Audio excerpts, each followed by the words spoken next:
Hello friends, आज हम जानेंगे कि आरपीएससी के गेट से लेकर के बोर्ड रूम तक जाने तक का पूरा सफ़र वहाँ पर क्या क्या होता है एंड कौन कौन से डॉक्यूमेंट जो है आरपीएससी इंटरव्यू के लिए आपके लिए इसेंशियल है जो आपको लेकर जाना चाहिए। जी हाँ दोस्तों, जैसे कि मेरा जो टाइम था वो था डेट एंड टाइम मेरा दिया हुआ है 8:45, यानी कि सुबह में 8:45 पे डेट एंट्री थी, तो मैं 8:30 बजे वहाँ पर पहुँच गया और 8:45 पर आरपीएससी का जो मेन गेट है वहाँ पर जो भी गेट कीपर होते हैं वो आपको अनाउंसमेंट कर देंगे कि जिन जिन को इंटरव्यू देना वो अंदर आ जाए। और अंदर जाने के बाद जस्ट गेट के वहाँ पर एक टीन सेट लगा हुआ है जहाँ पर आपको बिठा दिया जाएगा और वहाँ पर बिठाने के बाद में एक और स्मार्ट अंकल जी आएंगे जो आपको कुछ सूचनाएं देंगे कि आपके पास में दो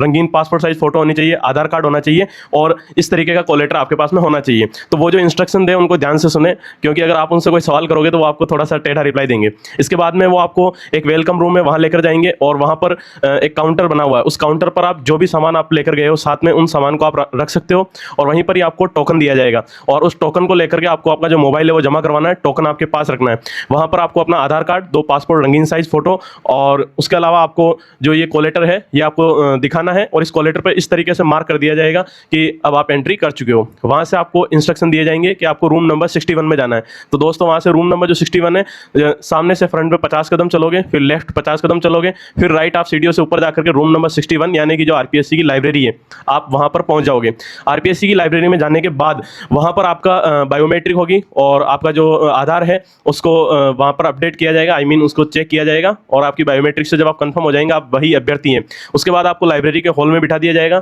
जहां आपके सामने 4 और स्टाफ बैठे हुए रहेंगे। वो कार्मिक आपके डॉक्यूमेंट चेक करेंगे कि आपने कौन कौन से डॉक्यूमेंट लेके गए हैं। तो आपको जो डॉक्यूमेंट आप जो भी लेकर जाएं वो आपको ओरिजिनल डॉक्यूमेंट लेकर जाने हैं और एक फोटोकॉपी का सेट वैसे वहां पर यूज आता नहीं है, लेकिन वो इसलिए मंगवाते हैं कि अगर आपको इमरजेंसी में आवश्यकता हो तो आप वहीं से डायरेक्ट यूज ले सकते हो। तो आपको इसके लिए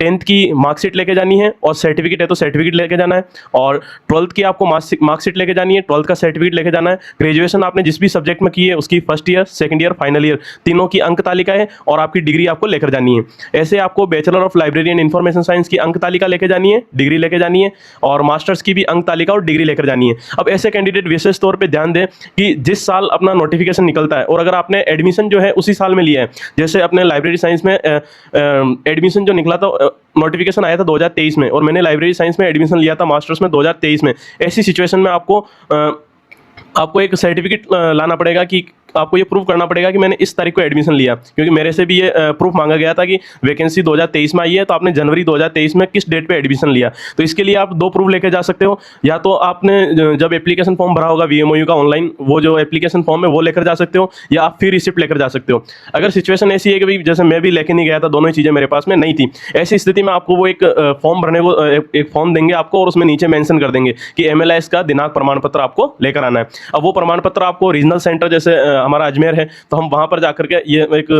फॉर्मेट में अपन लिखवा सकते हैं कि यह प्रमाणित किया जाता है कि श्री योगेश कुमार देपन ये स्कॉलर नंबर है, इस डेट को इन्होंने MLS में एडमिशन लिया था, और जो रीजनल सेंटर है उसके सील साइन वहां पर हो जाएंगे। फिर आरपीएससी से एक बार बाहर निकलने के बाद में वापस एंट्री नहीं होती है, तो ऐसी सिचुएशन में आपके पास में 2 ऑप्शन है, या तो आप उसे स्पीड पोस्ट कर दो या आरपीएससी जो इंक्वायरी रूम होता है बाहर वहां पर आप इसे सबमिट करवा सकते हो। बाकी हाँ, वैसा कोई इश्यू नहीं है, आपको 5 दिन का समय दिया जाएगा अगर कोई भी डॉक्यूमेंट आपका रह जाता है तो। अगर फिर भी आपको लगता है कि बाद में कोई और गलती हो गई तो रिजल्ट के समय उसमें पी प्रोविजन लिखा आ जाएगा, लेकिन आपको एंड तक ये सूचना दी जाएगी कि आपको आपके डॉक्यूमेंट जमा करवाने हैं। ये डॉक्यूमेंट के बाद में आपको, अगर आपने नेट क्वालिफाई हो या सेट जो भी है वो डॉक्यूमेंट आप जरूर लगाएं। अगर आपने 2 या 3 बार अगर आपने नेट क्वालिफाई किया तो उसको आप जरूर मेंशन करें, इसका बेनिफिट आपको हो सकता है कि इंटरव्यू के समय आपको इसका बेनिफिट मिल सकता है। अगर आपने पीएचडी करी है तो आप पीएचडी भी डिग्री भी जरूर लेके जाएं, और ऐसे ही अगर आपको caste certificate SC ST OBC EWS जो भी है वो लेके जाएं, और मूल निवास प्रमाण पत्र, अगर आप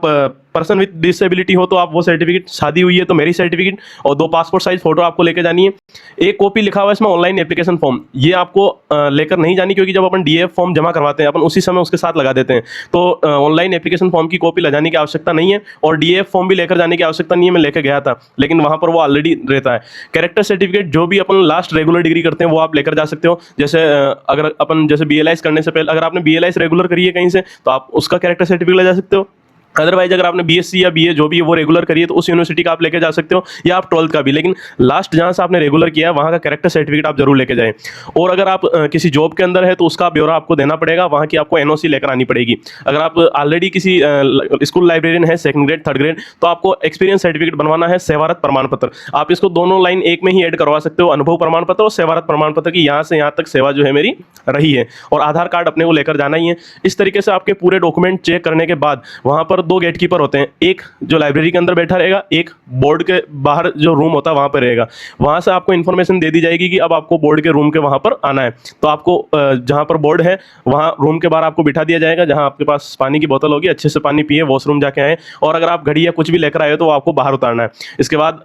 आपको ऐसा फील होगा जैसे वहाँ पर एक लाल बत्ती लगी हुई, जैसे कोई ऑपरेशन थिएटर के अंदर कोई काम चल रहा है, तो ठीक ऐसे आपको एंट्री दी जाएगी। तो ये है पूरी प्रोसेस, गेट से लेकर के हम आरपीएससी के रूम तक कैसे पहुँचेंगे, और साथ में हमें कौन कौन से डॉक्यूमेंट लेकर जाने हैं और कौन कौन से डॉक्यूमेंट इसेंशियल है। एक हल्की सी टिप्स मैं देना चाहूँगा कि जनरली 3 क्वेश्चन जो है वो पूछते ही हैं। अगर पहला कि जाहिर सी बात है अगर हम बीएलआईस कर रहे हैं तो ज़्यादातर जो बीएलआईस किए हुए लोग वो किसी ना किसी सब्जेक्ट में मास्टर्स किए हुए हैं, तो एक बेसिक क्वेश्चन ये बनता ही है कि आपने वो मास्टर्स डिग्री छोड़ करके आप इसमें क्यों आए। दूसरा, अगर पहले से कोई व्यक्ति किसी जॉब में है तो डेफिनेटली उससे ये क्वेश्चन पूछा जाएगा कि आप वो जॉब छोड़ करके इस जॉब में क्यों आए। तीसरा क्वेश्चन, अगर आप स्कूल लाइब्रेरियन है तो आपसे डेफिनेटली ये क्वेश्चन पूछा जाएगा आपने एज ए स्कूल लाइब्रेरियन आपने क्या किया, या एक क्वेश्चन ये पूछते हैं कि आपको कॉलेज लाइब्रेरियन क्यों बनाया जाए। तो ये 3-4 मैं बेसिक क्वेश्चन बता रहा हूँ, ये क्वेश्चन ऑलमोस्ट सभी जो भी कैंडिडेट आते हैं उनसे पूछते ही हैं, तो आप इनको भी तैयार करके जरूर जाएं, और बेस्ट ऑफ लक जो भी है।